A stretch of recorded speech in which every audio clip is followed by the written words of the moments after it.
Hey guys, we are Aliza. Welcome back to our channel.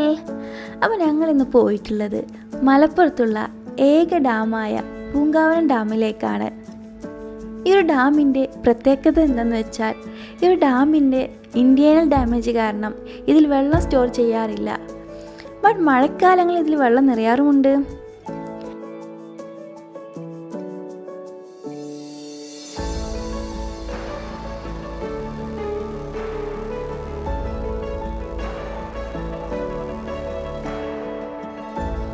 അപ്പോൾ ഞങ്ങൾ അങ്ങനെ പഴയ സ്റ്റെപ്പിൻ്റെ അവശിഷ്ടങ്ങളിലൂടെ മുകളിലോട്ട് കുറച്ച് കഷ്ടപ്പെട്ടാണെങ്കിലും വലിഞ്ഞു കയറി.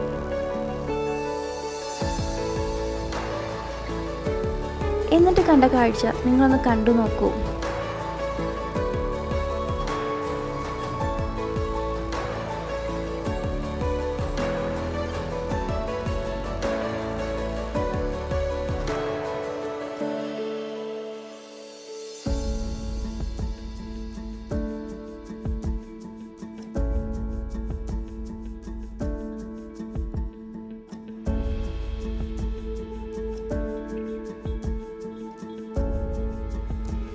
ഈ ഒരു ഡാമിനെ കുറിച്ച് പറയുകയാണെങ്കിൽ ഇത് ബ്രിട്ടീഷുകാരുടെ കാലത്ത് നിർമ്മിച്ചതാണെന്ന് പറയപ്പെടുന്നു. നേരത്തെ പറഞ്ഞതുപോലെ മലപ്പുറത്തെ വൺ ആൻഡ് ഓൺലി ഡാം കൂടിയാണിത്. പക്ഷേ ഇതിൻ്റെ സ്ട്രക്ചറൽ ഡാമേജ് കാരണം നോർമൽ ഡാമുകളുടെ യൂസേജ് ഒന്നും ഇതിൽ നടക്കുന്നില്ല. പക്ഷേ ഇതിൻ്റെ മുകളിൽ നിന്ന് നോക്കിയാൽ നല്ല ബ്യൂട്ടിഫുൾ സീനറിയാണ് കാണാൻ പറ്റുന്നത്. താഴെയുള്ള വെജിറ്റേഷനും മറ്റും നമുക്ക് കണ്ടാസ്വദിക്കാൻ പറ്റും.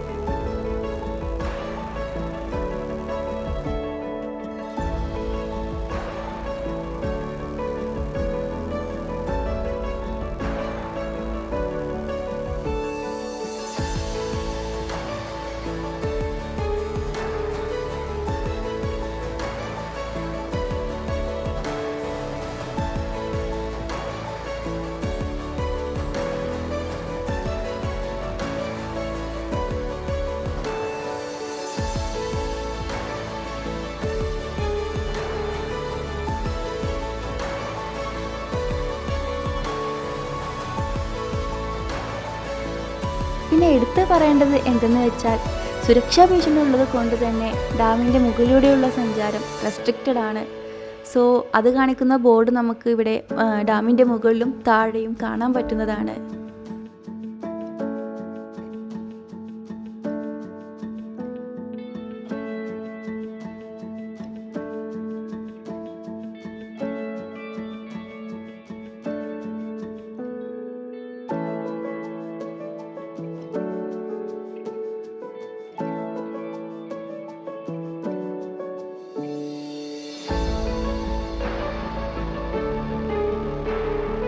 വേനൽക്കാലം ആയതുകൊണ്ടും വെള്ളമില്ലാത്തത് കൊണ്ടും നമുക്ക് ഡാമിൻ്റെ ഉൾഭാഗത്തേക്കൊന്ന് പോയി നോക്കാം.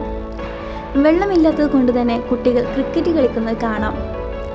ഏറ്റവും താഴ്ഭാഗത്തായി കുറച്ച് വെള്ളം കെട്ടിക്കിടക്കുന്നതും കാണാൻ പറ്റും.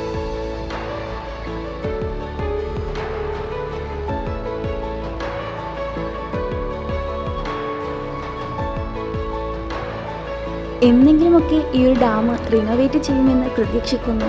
ഒപ്പം റെസ്ട്രിക്ഷനും മറ്റും ഇല്ലെങ്കിൽ മഴക്കാലത്തുള്ള ആ ഒരു ഭംഗി കൂടെ നിങ്ങളിലേക്ക് എത്തിക്കാമെന്ന പ്രതീക്ഷയോടെ നിങ്ങളെല്ലാവരും ഈ ഒരു വീഡിയോ ലൈക്ക് ചെയ്യുക, ഷെയർ ചെയ്യുക, നിങ്ങളുടെ അഭിപ്രായങ്ങൾ കമൻറ്റ് ചെയ്യുക.